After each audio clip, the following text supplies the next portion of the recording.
اعوذ باللہ من الشیطان الرجیم بسم اللہ الرحمن الرحیم اللہم صلی علی سیدنا محمد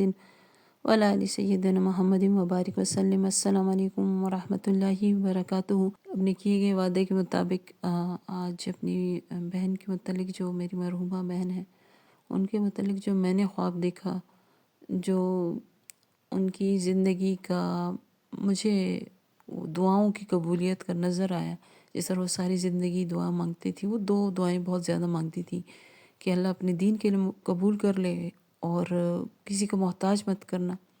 اور نبی کریم صلی اللہ علیہ وسلم کا پڑوس عطا کرنا۔ یہ دعائیں اس کی قبول ہوئیں، اور خواب میں مختلف لوگوں نے مختلف طریقے سے دیکھا، لیکن جو آخری والی تھی پڑوس والی، وہ دعا اس طرح قبول ہوئی کہ وہ مجھے دکھایا گیا اللہ تعالیٰ کے فضل و کرم سے، نہ میری اوقات نہ میری حیثیت،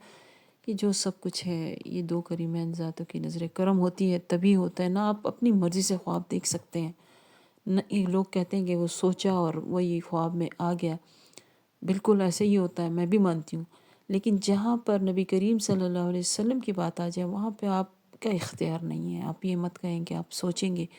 اور آپ کو زیارت ہو جائے گی، ورنہ اتنے لوگ کیوں تڑپتے۔ اگر سوچ پہ ہوتا نبی کریم صلی اللہ علیہ وسلم کو خواب میں دیکھنا کہ آپ جو سوچ ان کے متعلق سوچتے ہیں اور بولتے ہیں تو تبھی آپ خواب میں دیکھتے ہیں، تو آج کروڑوں لوگ تڑپ نہ رہے ہوتے ان کی دیدار کے لیے، کیونکہ کروڑوں لوگ درود بھی پڑھ رہے ہیں، سیرت بھی سن رہے ہیں، سنا رہے ہیں، لیکن دیدار نہیں ہوتا۔ یہ سارا اللہ کا فضل و کرم ہوتا ہے، تبھی نبی صلی اللہ علیہ وسلم خاص الخاص ہیں، تو ان کا دیدار بھی خاص الخاص ہے۔ بہرحال اللہ کے کرم و فضل سے جو میں نے دیکھا، میں اس کو سنا دیتی ہوں، مختصر رکھوں گی، کیونکہ آپ یہ خود بذات خود خواب جو ہے وہ ایک وضاحت تھی ان کی دعاؤں کی۔ میں نے یہ جمعے کی شب تھی، ہاں جمعے کی شب تھی۔ درود تو ہدیہ ہم کرتے رہتے ہیں، درود ابراہیمی، لیکن میں اپنا درود ہدیہ کیا اس کو۔ تو پھر میں نے خواب میں دیکھا،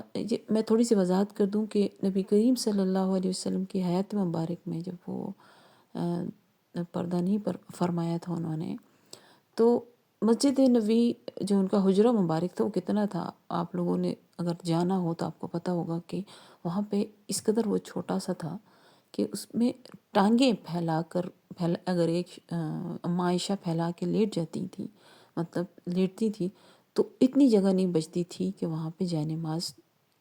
بچھائی جا سکے۔ خیر، اسی سے منسلک بی بی فاطمہ رضی اللہ تعالیٰ عنہ کا جو تھا وہ حجرہ مبارک تھا،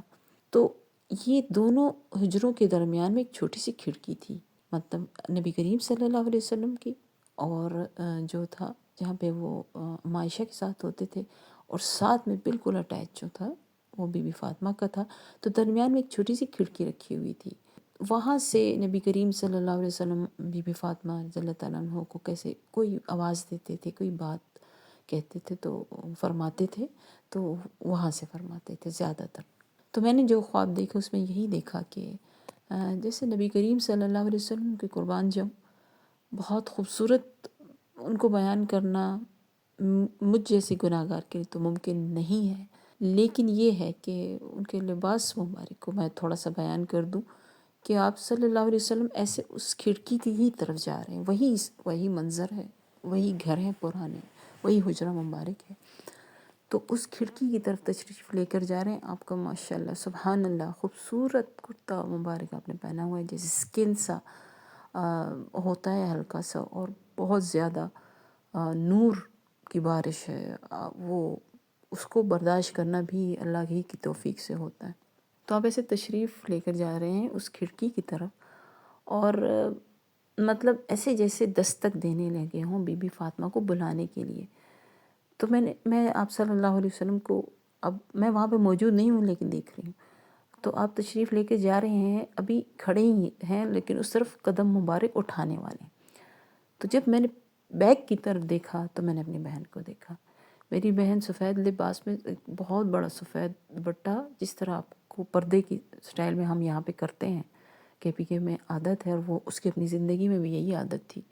وہ نماز کے لیے خصوصاً مدرسے کے لیے ہی استعمال کرتی تھی زیادہ تر، یا مطلب سفید بڑا دوپٹہ جس سے آپ کور ہوتے، مکمل طور پر باریک نہیں ہوتا، تو وہ اس نے اوڑھ رکھا ہے، لباس بھی اس کا اسی طرح ہے، اور بہت خوبصورت چہرہ، بالکل ینگ، اور جیسے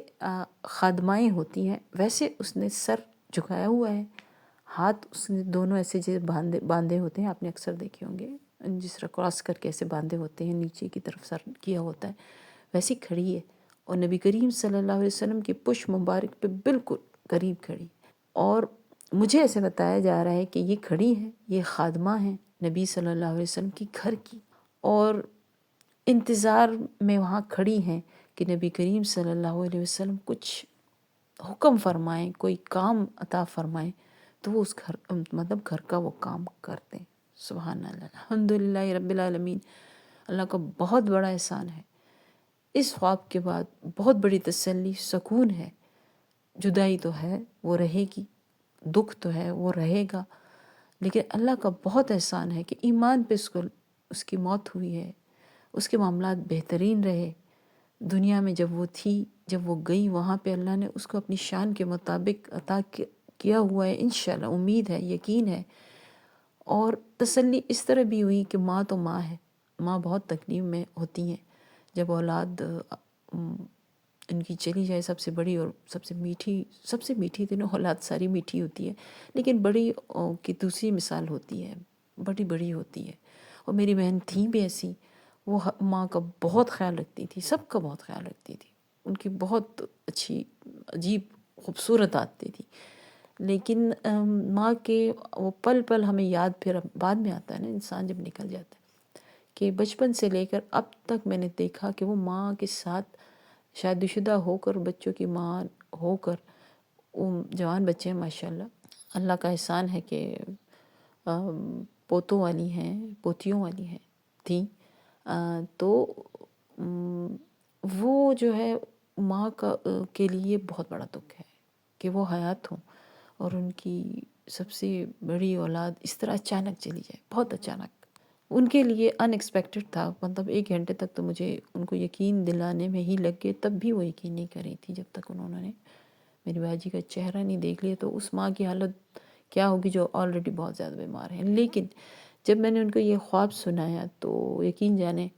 انہیں سجدہ شکر کیا، اور اس کے بعد بہت تسلی ہے۔ یہ نہیں کہ وہ یاد نہیں آتی، یہ نہیں کہ ان کا دکھ نہیں ہے، دکھ اسی طرح ہی ہے، جانے والوں کا دکھ تو ہوتا ہے، لیکن ماں کو تسلی ہو گئی ہے کہ وہ جو دعا مانگتی تھی اور نبی کریم صلی اللہ علیہ وسلم کے پاس چلی گئی ہے، اور ان کے پڑوس میں ہے، ان کے قرب میں ہے، ان کی خادمہ بن گئی ہے، اور یہی وہ دعا مانگتی تھی، اور یہی میری ماں بھی ہم سب بہنوں کے لیے دعا مانگتی ہیں۔ تو یہ تسلی اب ان کو ہوگی کہ ان کی دعا قبول ہو چکی ہے، وہ اب دعا مانگتی ہیں مگر شکرانے کے طور پہ مانگتی ہیں۔ اس خواب کے لیے میرے لیے بہت زیادہ اہمیت، نبی کریم صلی اللہ علیہ وسلم کا دیدار ہونا اور اس طرح ہونا اور اپنی بہن کا مقام دکھایا جانا بہت بڑی بات ہے، لیکن جب میری ماں کو تسلی ہوئی ہے تو تب مجھے لگا ہے کہ میرے لیے اللہ تعالیٰ نے کتنی بڑی نعمت عطا کی ہے اس خواب کو دکھا کر۔ آپ سب کہتے ہیں کہ مطلب تڑپتے ہیں دیدار کے لیے، سب کچھ کے لیے۔ یہ انسان جب اندر سے دکھتا ہے اور ان کی محبت میں تڑپتا ہے، جب یہ رشتے سب پیچھے چلے جاتے ہیں اور تسلی اللہ اور اللہ کے رسول صلی اللہ علیہ وسلم بن جاتے ہیں، آپ کی دنیا سے نظر ہٹ جاتی ہے، تو یقین جانیں دیدار ہی دیدار ہوتا ہے، ہر پل ہوتا ہے،